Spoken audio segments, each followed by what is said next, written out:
So we're going to go through today 5 exercises that you can try for mechanical lower back pain. So just general advice that you can do to try and help your back pain. We always advise that you get assessed first of all so you know what it is and make sure you're doing something that's right and specific for your back. But there's a general exercise you can try. It shouldn't do you any harm, but as always, just do what feels right for you.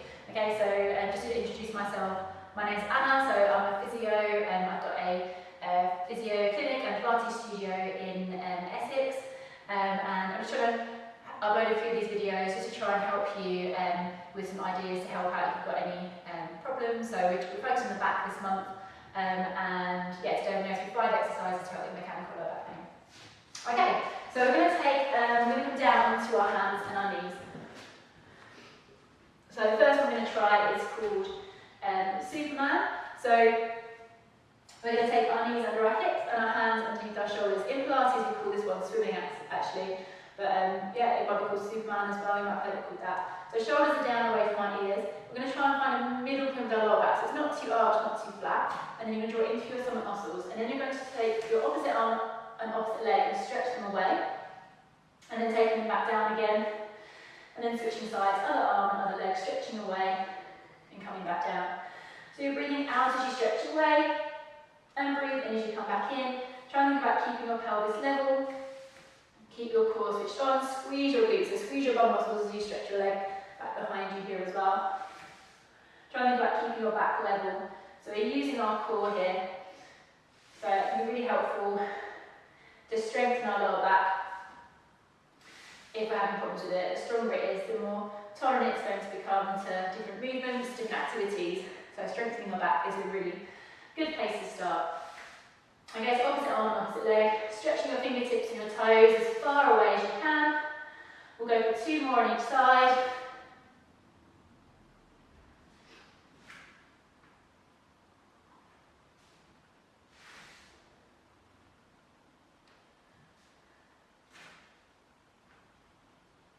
Well done. When you've done those last few, you can come up from there. Okay, so that's the first exercise. So Superman, working our core here.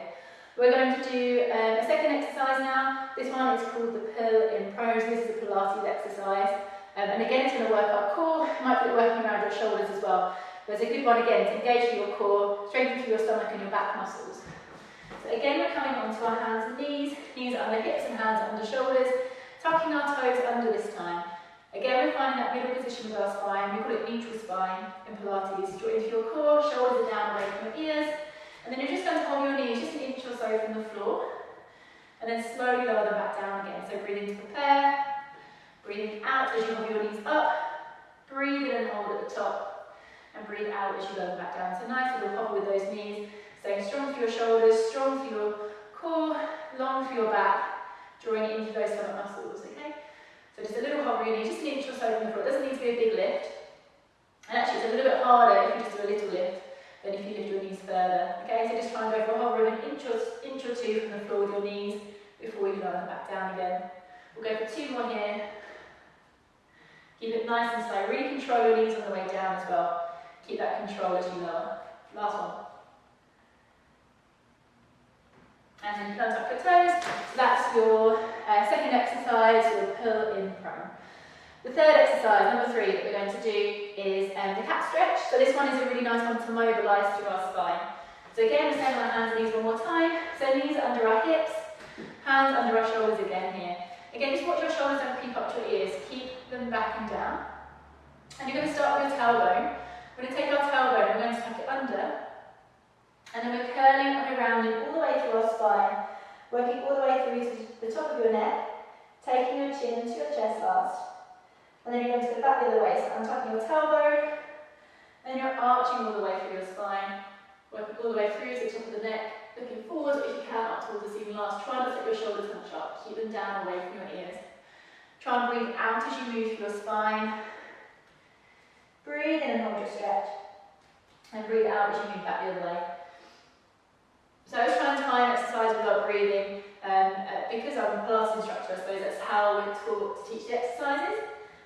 However, if you think about your breathing as you're doing an exercise, you're exhaling on whatever full part of the movement or the spinal mobilisation exercise, or you're opening out through your chest.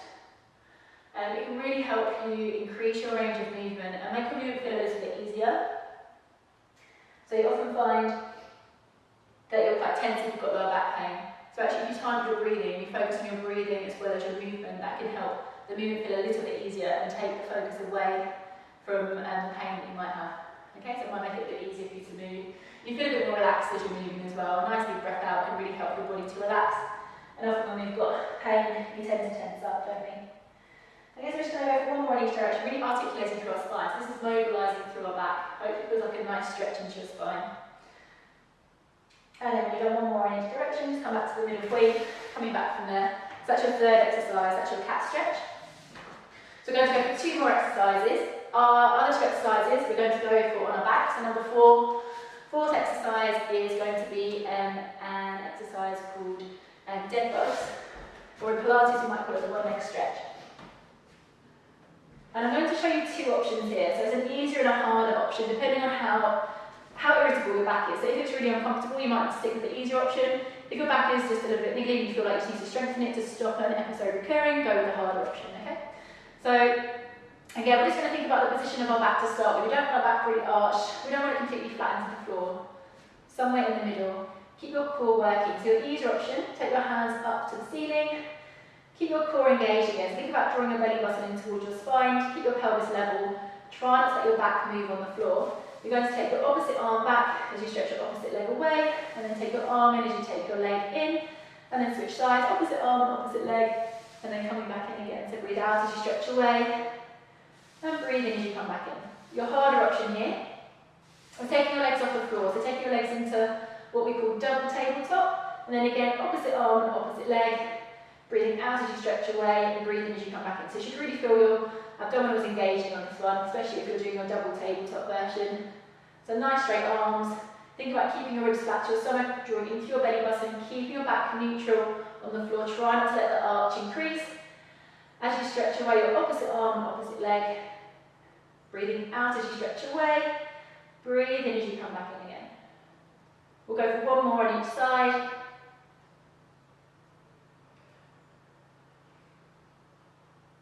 And then lowering your arms down, take your legs down, lift that up. Okay, so that's your 4th exercise, which is your dead bugs. And then last one, 5th exercise we're going to do is the shoulder bridge. So feet are flat on the floor for this one, our knees are bent, hands by our sides. Try and relax your shoulders away from your ears. And again, we're thinking about mobilising through our spine, but we're also trying to get our glutes engaging here. So getting our bum muscles working, which again, if you can strengthen those muscles, that can help with supporting our back and making our back feel better and getting it more tolerant to movements, load and activities. So we're going to tilt back through our pelvis, squeeze our glutes, and then we're rolling up through our spine, 1 vertebra at a time. Try and get your hips up high at the top, and then you're slowly rolling back down, letting 1 vertebra make contact with the floor at a time as you smoothly come down. So breathing in to prepare, breathing out as you're rolling up, breathe in and hold at the top, and then breathing out as you slowly roll back down through your spine. So try and get that nice smooth segmental movement. So as you're rolling up, we're tilting back to our pelvis. Use your stomach muscles as you tilt back. Then squeeze your bum muscles. And then try and think about lifting 1 vertebra at a time up off the floor until you get into a straight line from your knees, hips and shoulders. So you're nice and straight through there before you roll back down again 1 vertebra at a time. So nice smooth segmental movement as you roll down again.